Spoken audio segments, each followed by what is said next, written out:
Hey guys, welcome to the Liberal Hive Mind. We gotta break through the leftist brainwash, folks. This notion that the Republican Party is the conservative, old age, old white man, old guard, a bunch of old racist relics that represents the corporate establishment, and the left wing is the socialist #resistance, representing labor, the working class, and the oppressed. This notion is, excuse my French, la bullshit.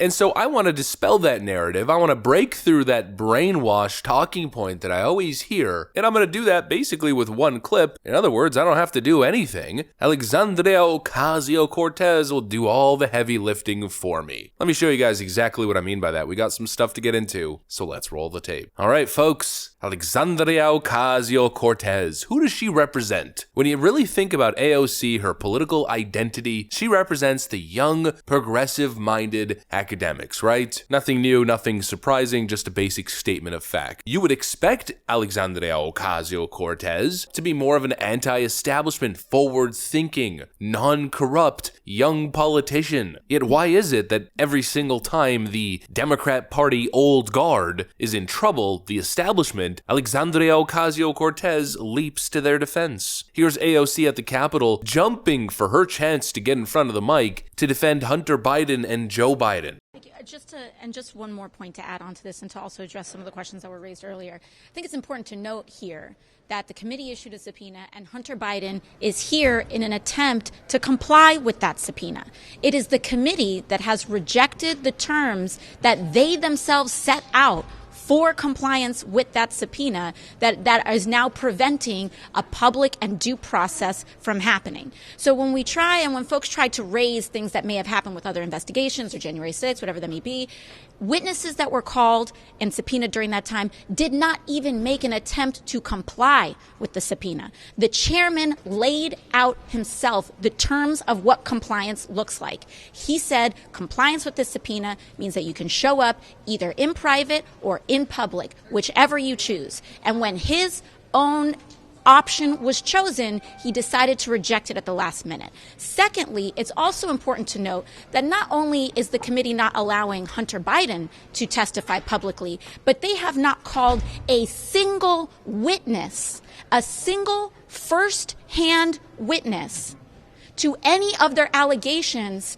They haven't allowed anybody to testify publicly because they do not have a single witness to any of their alleged allegations. They don't.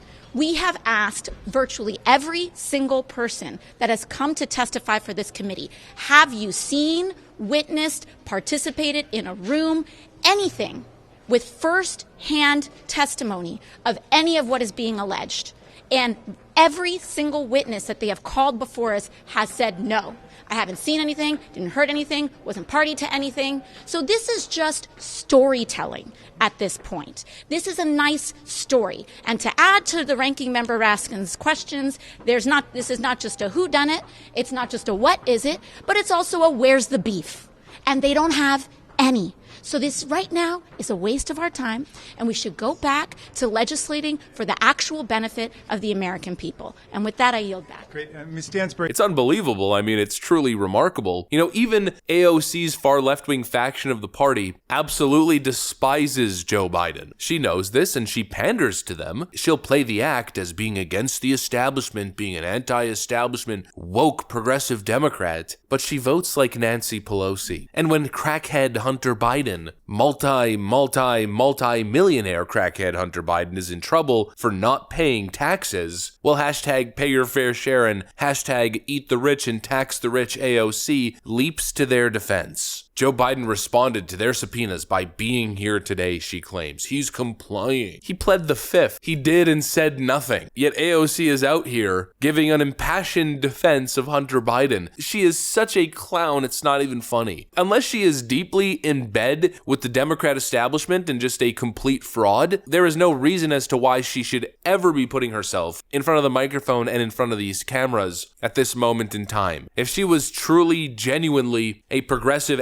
anti-establishment leftist type, she would obviously be able to read the room and say, you know, this is probably not my time. I'll let one of my colleagues do it. But nope, AOC is either too much of a complete egomaniac to give up an opportunity to put herself in the limelight, or, probably more likely honestly, although it could be a mix of both, she's simply a tool of the establishment to make young voters fall in line. Look at AOC, our shiny new, young leftist progressive toy. Oh, Joe Biden's in trouble? Mobilize AOC, 1 p.m. on MSNBC to shill to all the young voters why Joe Biden is hip and frankly the greatest president ever. I mean, what a freaking scam. You know, the left loves to pretend as if they're anti-establishment types. That may have been the truth in the past, but nowadays people calling for literal government control over the means of production, yeah, not exactly an anti-establishment type. You know, the left used to be anti-military industrial complex, anti-war. Nowadays, they're shilling war and glorifying war, turning their proxy war puppets into literal celebrities. Zelensky became a frickin' celebrity overnight. On the cover of every magazine, young girls in California putting photos of Zelensky on the inside of their frickin' locker. An absolute farce. They've become warmongering shills. This idea that the right is the corporate establishment and the left isn't is a joke. Even their far-left socialist puppets are Democrat deep state goons, for Pete's sakes. Alexandria Ocasio-Cortez didn't run for office because she sought civic duty and had some sort of expertise in leadership, and so she pivoted to politics. AOC literally auditioned for the role. Literally. She started off as the young bartender coming into Washington to shake things up, and then instantly turned into every other Democrat. Perfectly normal. Alexandria Ocasio-Cortez, anti-corrupt, anti-establishment, far-leftist politician. In the same group with, you know, the Anna Navarros of the world.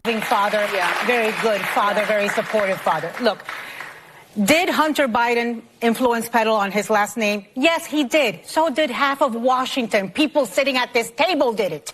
Well, so what if Hunter Biden did it? Everyone does it. We at this table do it. Corruptly peddling influence and selling access to Washington? Pish posh. How incredibly stupid. She's now also right in line with these kinds of people. The idea that they are going to somehow get to President Biden through his son, who was drug addicted, and the only thing that they have revealed in these hearings is that we have a president that loves his son even through his imperfections. Oh, you know, smoking crack and political corruption. It's a story of fatherly love. Yeah, you know, fatherly love. Nothing says fatherly love than putting him on a fast track to overdose by opening all kinds of doors to making millions of dollars. Father of the year, Joe Biden. Knowingly enriching yourself off your son's crackhead business deals. It's just a story of fatherly love. You would expect the left-wing anti-establishment to either denounce the Bidens publicly or not speak at all, but instead the illusion has been dispelled. They are the establishment. In other words, they're good communists. Anyways, that's the video. That's what I got for you guys. Hopefully you enjoyed it. If you did, make sure to leave a like and possibly subscribe. Thanks for watching, friends, and I will see you on the next one.